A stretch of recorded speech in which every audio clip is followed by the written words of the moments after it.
The Lord be with you. And with your spirit. A reading from the Holy Gospel according to Saint Matthew. Glory to you, O Lord.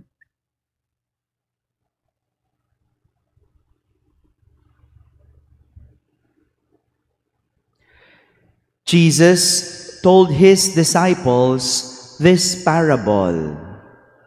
The kingdom of heaven is like a landowner who went out at dawn to hire laborers for his vineyard.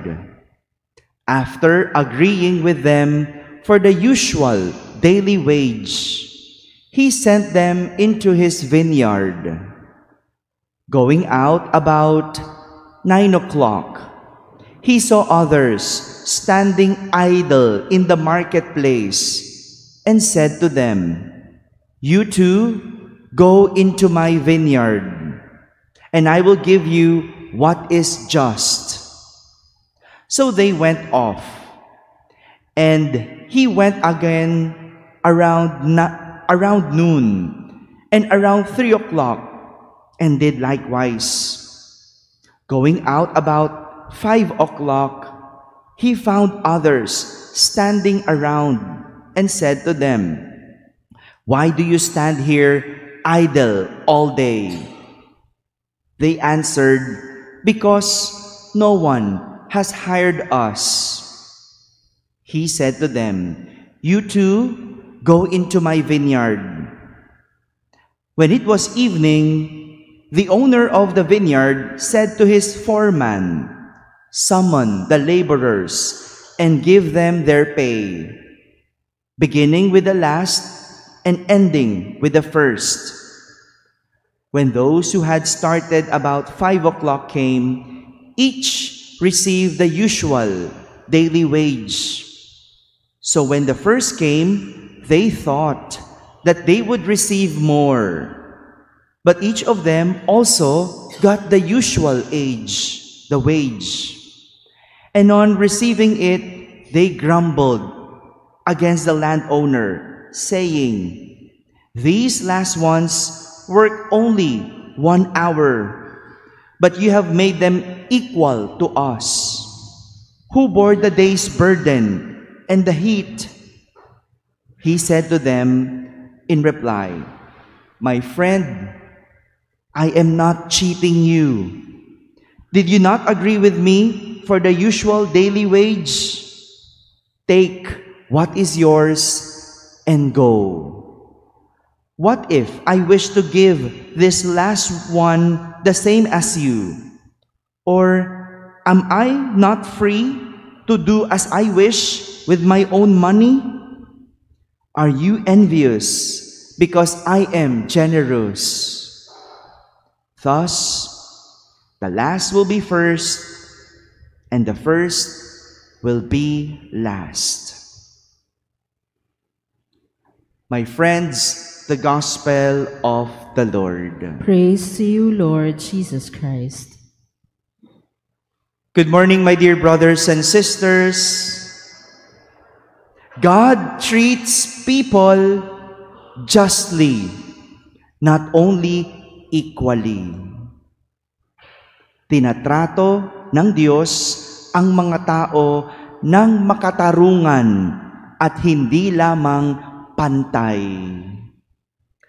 This is the lesson that we could learn from the parable found in our gospel today. And Jesus used the parable of the landowner and the laborers to describe the kingdom of heaven. As narrated in the parable, early in the morning, the landowner and the laborers reached an agreement on the daily wage. Nagkasundo sila kung magkano ang ibabayad. Napagkasunduan nila na sila'y magtatrabaho mula umaga hanggang hapon. Maayos ang kasunduan.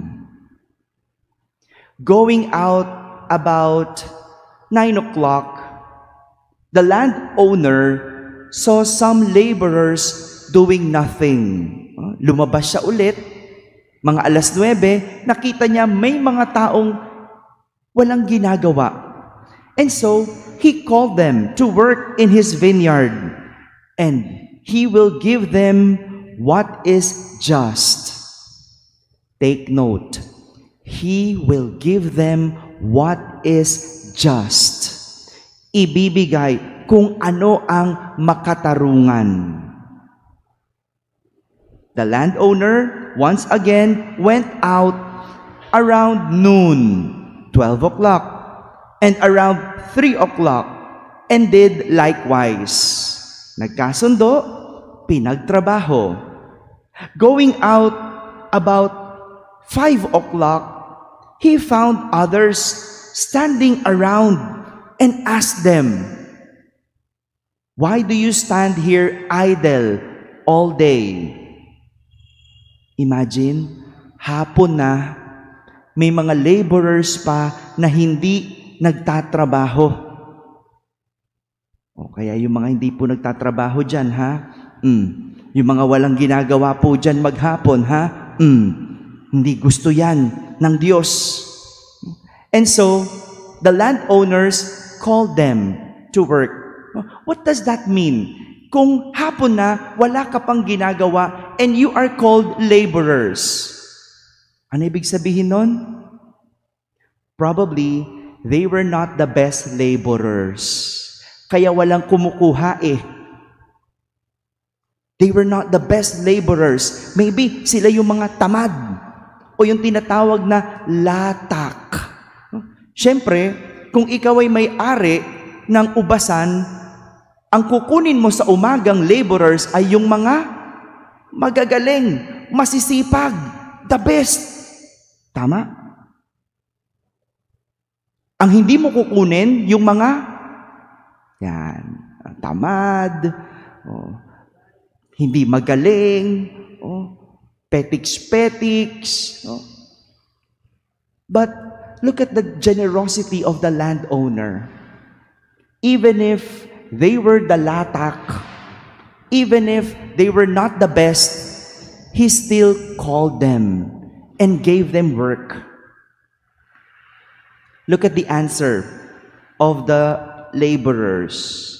Sabi ng mga laborers, when they were asked, "Why are you not working and just idle all day?"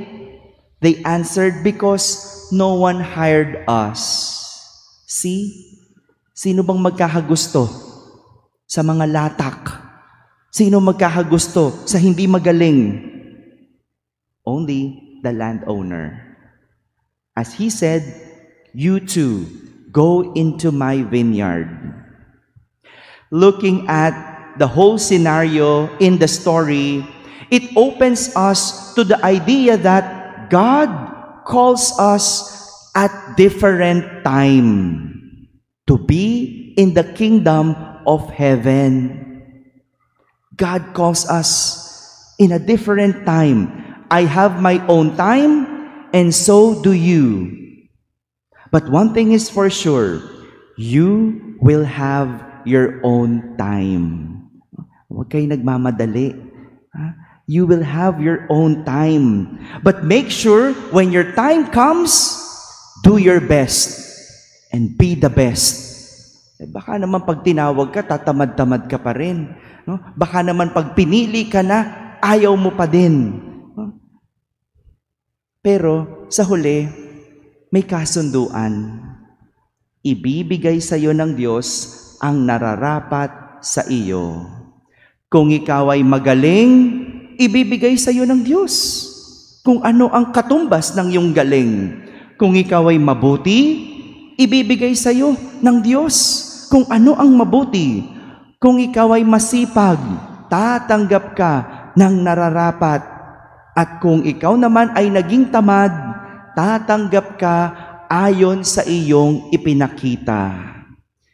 Just like the laborers in the parable, when evening came, everyone was summoned to get their pay.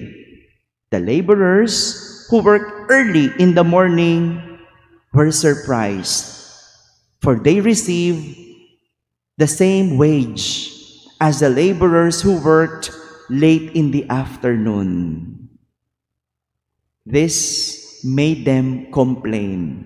Imagine, isang oras na lang, 5 to 6 lang nagtrabaho, yung tinawag na huli, samantalang sila, buong maghapon, kainitan, nagtatrabaho, pero pantay ang kanilang natanggap. That's what made them complain. But the landowner answered them, "My friend, I am not cheating you. Hindi kita dinadaya.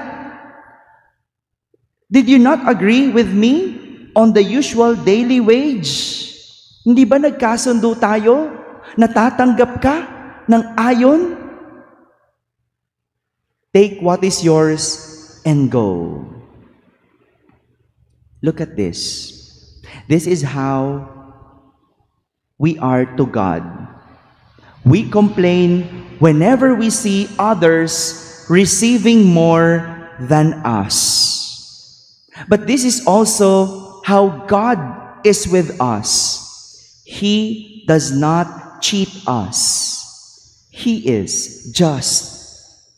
Ibinibigay ng Diyos kung ano ang nararapat at ang lahat ay makakatanggap ng sapat.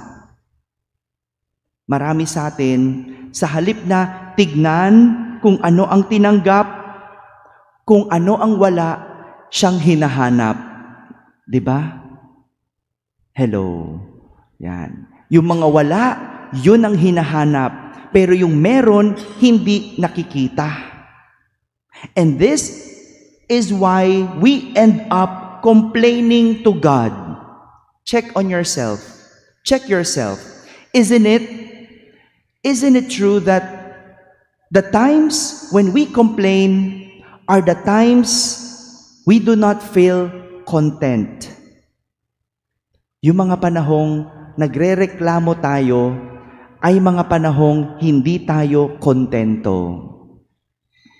There is no reason to complain when you know how to appreciate what you have gained.